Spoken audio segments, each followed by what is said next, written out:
Hey guys, happy Saturday. Hope everyone's weekend is going so well so far.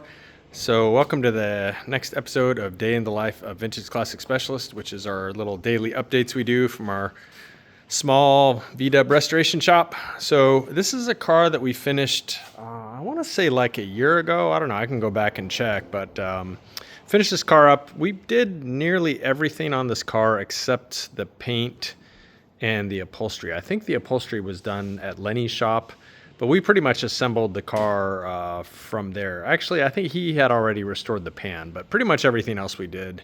But anyway, yeah, the car, the owner took it to the VW Treffen a little over a month ago, and when he went to leave, the car would not start. By the way, this is a 57 oval window here in Prairie Beige. Beautiful car, absolutely gorgeous. Love this thing. And usually I'm not a huge fan of the yellow headlight lenses, but I think with the Prairie Beige it really works well. So love the look of this car. Anyway, so he went to leave the Treffen and the car wouldn't start, and he tried some various diagnostics that he was able to do there at the show, and he poured some gas in the carburetor manually and it was able to start. So he had come to the conclusion, which is pretty reasonable, that the fuel pump had died. And so he had time in his schedule finally, and we had a little bit of space, and so we went ahead and let him bring it in. And so rather than just pulling the fuel pump and going and rebuilding it, I wanted to make sure that was the issue, because needless to say, there's a few areas that could cause those same symptoms, and I wanted to eliminate those before I just tore into the fuel pump. They don't really go bad that often. Anyhow, so the first thing I did was when we put the car together, we put a little inline fuel filter up here by the transmission. So I pulled the fuel line off the outlet of that, and sure enough, gas came spewing out at a pretty healthy rate. So basically wanted to make sure that the reserve switch wasn't clogged or some kind of clog in the gas tank. So pretty much verified that we're getting gas all the way to the back of the car by doing that.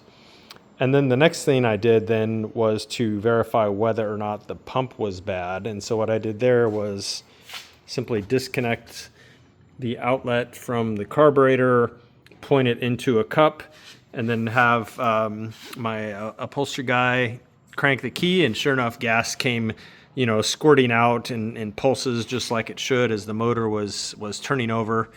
So that pretty much told me that the fuel pump was fine.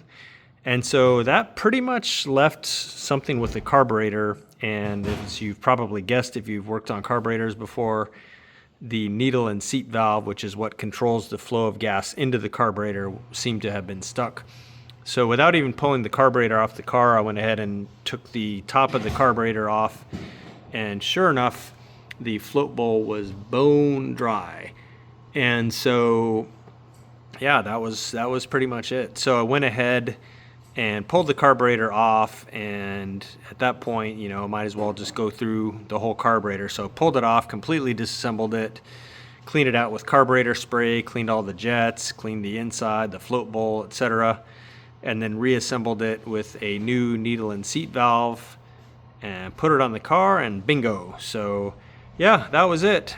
So was able to, well, here, let's see. I think it starts super nice. This is a really great rental car, by the way. Let's see here. Now, of course, it won't start. Ah, there we go. So, yeah. That's it.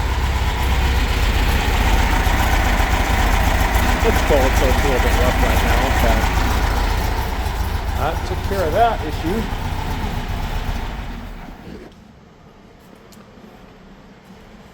So yeah, that was pretty much my Saturday, guys. I am going to be heading out here pretty soon. Let me talk briefly, because Rene, our paint and body guy, was in today, and he has been continuing to make huge progress on the Ghia. So let me go ahead and give you guys a little update on this. He's pretty much done the roof already, and it has its fair share of dents and low spots and stuff like that. So he went ahead and took care of those, and then you know, skim coated it, and I think he's even blocked it once. And then the doors, he's pretty much gone over both doors. One of them, I think it was the driver's side, which is still off the car, had quite a bit of damage on it and had some Bondo from some previous work. So he went and pretty much metal worked most of those dents out most of the way, and then, you know, of course, skim coated the doors. And then he's moved on to this quarter panel here already and got it looking pretty good, except of course we need to cut it out and replace the bottom of the rocker in the back there. But yeah, the rest of the quarter panel also just a lot of like dents and dings that had been, you know, filled over with Bondo at some point. So he pretty much knocked those out and got it pretty smooth, and then again skim coat and primer. So I don't know if you can see this where the primer's all screwed up there. We were moving the car earlier and I didn't realize that the primer was still wet, so like an idiot I put my hand right in the primer to push the car, and so we got a good laugh out of that. And then I had primer all over my glove, so I just started putting handprints on the deck lid, which we're not using this deck lid anyway, it's all rotted out on the bottom corners. But yeah, we got a good laugh out of that. So but yeah, this is moving right along. Again, still need a donor body here for all this stuff that's going on, but until we acquire that, he's working on the other parts of the body that we will use. So that is that.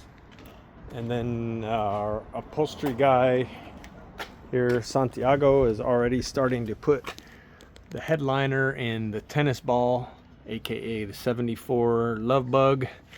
So yeah, team is making a lot of good progress today here. So I believe that will do it for today, guys. Appreciate you watching, and I guess we will see you again on Monday. Bye.